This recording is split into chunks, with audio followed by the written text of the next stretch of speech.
విడు మొరటోడు అని వాళ్ళు వీళ్ళు ఎన్నెన్ని అన్న పసి పిల్లవాడు నవ్వాడు.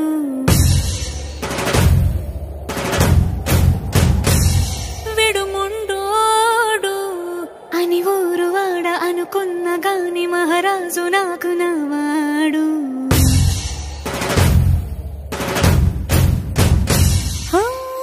మాట పెడుసైనా మనసులో వెన్న రాయిలా ఉన్నవాడిలోన దేవుడెవరికి తెలుసును.